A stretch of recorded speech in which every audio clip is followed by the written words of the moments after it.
start letting emotions take over, and that blocks out logic because problem solving is about logic. Logic came with the universe, and you can make a problem through logic, which means logic is just a way of getting things done. It's a process for doing it. Or you can solve a problem through logic.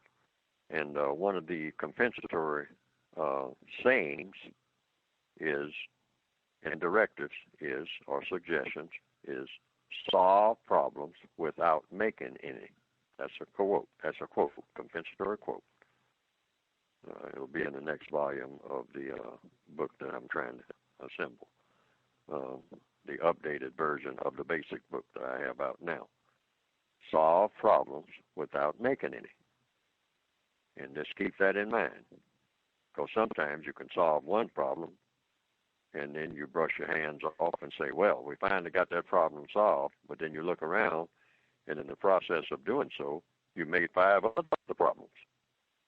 So you got to always watch out the corner of your eye, for, the running machine, you might say. You might have this end of the machine working very well, but everything else down on the other end of the line is falling apart. So you got to watch all of the things that are connected, because everything that people do on the planet is connected. Case in point, sometimes people are like, there's a lot of talk now about investigating just how dams, these edifices that put up to hold back and to control water, just how they were put in place. Because sometimes people say, well, this is working well. We're getting electric power now, and it's working very smoothly, and everything is just working well. That dam that we built about 15 years ago, it's really been a real godsend. It solved a whole bunch of problems. It kept this area from getting flooded. We have better control over the water, plus we have plenty of electric power that we didn't have before. But then someone will later on discover, yeah, but we solved a couple of major problems. But now that a little time has passed, we've had time to look at some of the ramifications. We got an area up the river here that's experiencing a whole lot of drought that we didn't have before. And that's some of our prime farmland. So we're going to have to rethink this thing, We might not have to tear the dam down, but we might have to make some modifications here and there. And that kind of goes with the territory.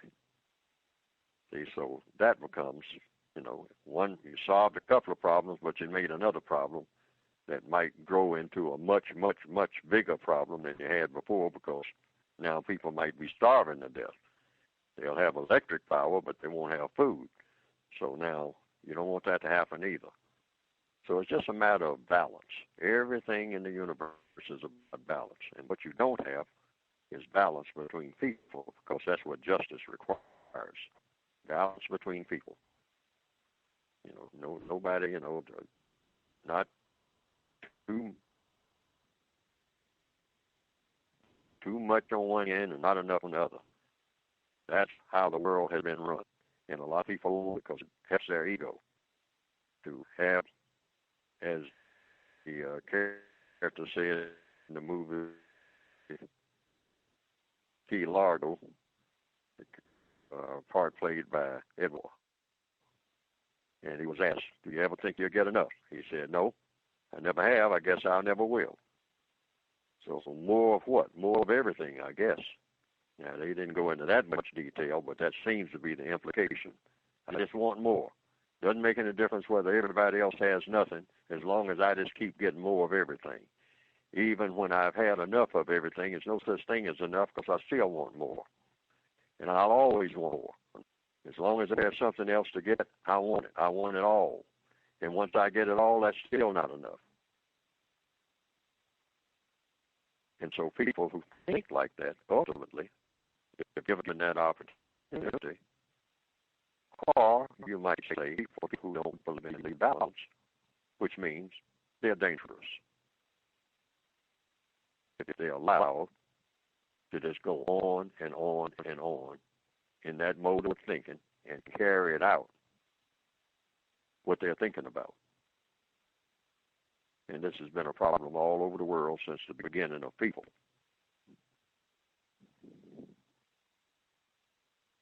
Racism is just one of the latest expressions of that type of thinking.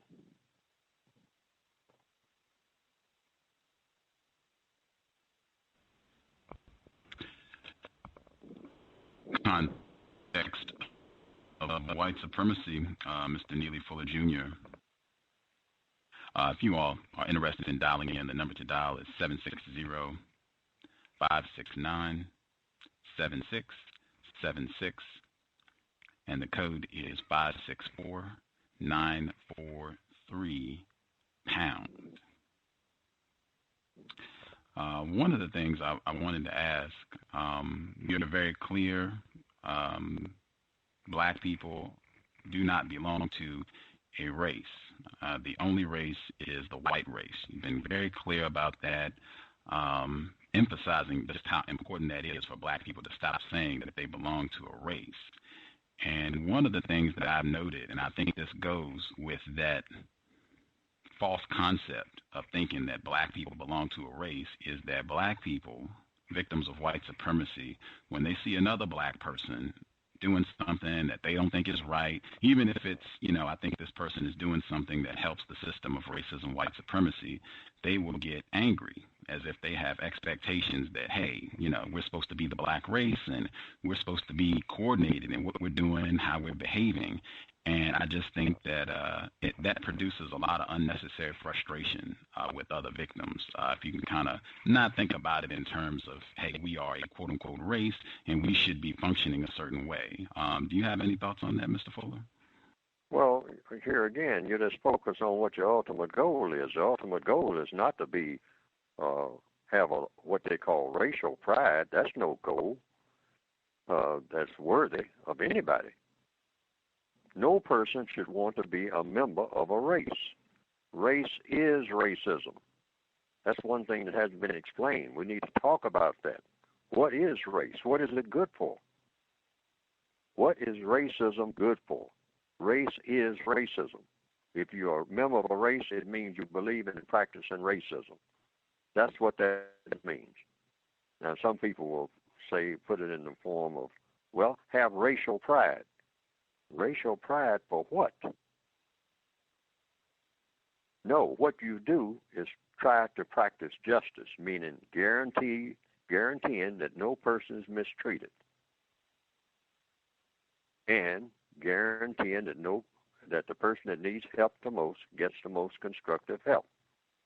Now that puts us in tune with the universe. Every person, whether they're white or non-white, shouldn't try to be race man and race woman.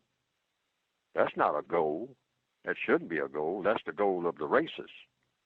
That's the goal of the white supremacists. That's why they just got that far and didn't want to go any further. Every person in the universe should try to be a universal person, in tune with the universe. It looks like black people who are the victims of racism, since too many white people apparently are not interested in being universal people. They're just interested in being race man and race woman. Just halt right there. I mean, bragging about mistreating people based on color and having fights about it and all like that, and all 9 areas of activity, depriving people of this and that and other, and keeping nonsense going, keeping harm going to people. Now, black people should not want that same thing in blackface. We're in the universe. The universe was provided to us by the Creator, or creators, some might say, of the universe. So we should be universal people. Everybody should be universal people. Looking out for one another, trying to help one another in a constructive fashion at all times, and having fun doing it. It's not taking the fun out of anything. The racist has put out a philosophy that in order to have fun, you got to harm somebody. That's the gangbangers philosophy. And they have spread that type of philosophy oh, we got to go out and start a war. We got to go out and stomp on somebody. I mean, after all, I don't feel good about myself unless you feel bad about yourself. That's the race philosophy. That's that whole business of racism.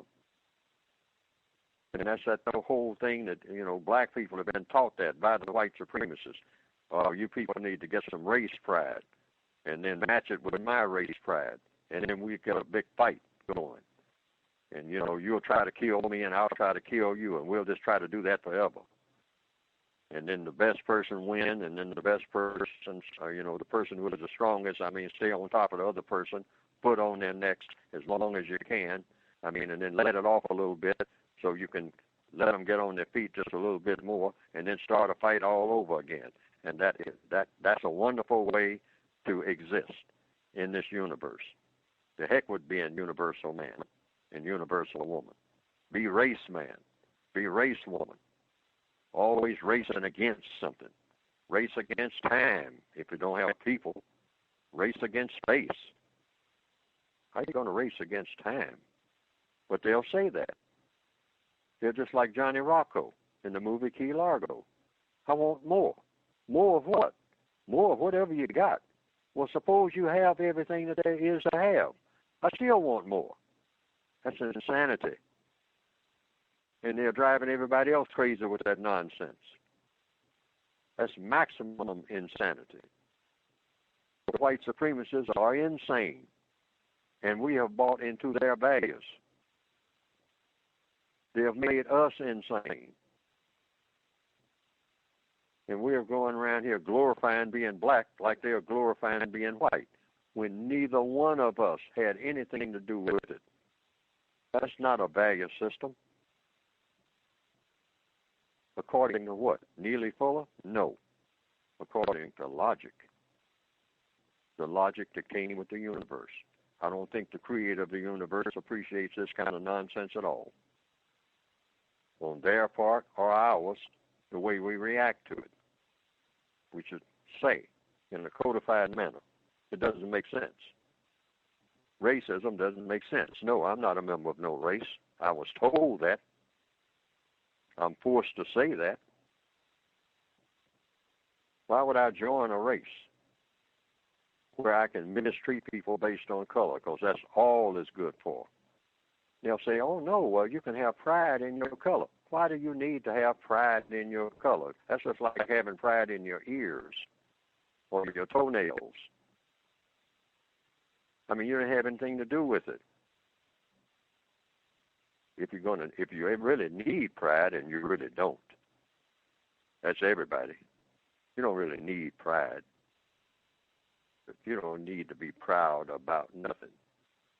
You just do what you were made to do, and that is solve problems. And you don't have to take pride in solving problems because you just do that naturally anyway. That's what we are put here for. Problems are here to be solved. We are put here and given plenty of equipment to solve them, and we should be solving them and having fun doing it. It's like working jig puzzles, only puzzles. People do that for fun. Well, solving problems is just an extension of the same concept. You do it for fun. You build a nice house and have fun doing it. Say, that's nice. Well, are you proud of building a nice house? Well, not particularly. I'm building a nice house because nice houses should be built. Hey, that's just like breathing. I don't think about it one way or another. But I have fun. I have fun doing constructive things. Now, we have never looked at the world in that way because we've never been taught to look at the world that way. The white supremacists teach us you take pride in destroying things, blowing up a village, dropping bombs on people. And then after you do so, have a great big parade, strut around and toot horns and little bit of peace that there is already. White supremacist logic. We got a song called the Star Spangled Banner, a terrible song. And I think I talked to someone recently, I think on this program, the host of the program, recently about that. No. Look at the words in the Star Spangled Banner. Bombs bursting in air. That's not anything to be proud of. We've got enough 9mm gunshots going on in the hood every night. I mean, be better just if you're going to have anything in the night. I mean, it kind of wakes you up. I mean, it should be a church bell ringing somewhere. I mean, if you just got to have that, I think it's just better to have your sleep, so you'll have plenty of rest all through the night undisturbed. That's what sleep is for. Even squirrels understand that. They don't like any kind of disturbance. Certainly not gunshots. Those squirrel shots, because it usually means it can identify somebody. There might be some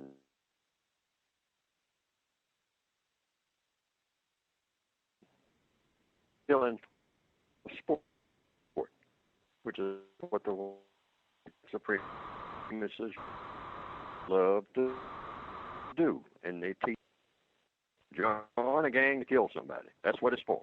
That's the purpose for being in one. I got a brand new gun. Now I'm going to kill some brand new people, if I can, and laugh about it, if I can. Pure nonsense, but we take it for granted that this is what life should be all about.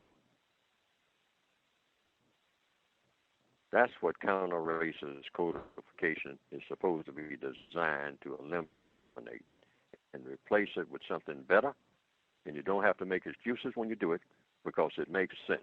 You can stand before the whole world and say, yes, I believe in eliminating all this nonsense about race pride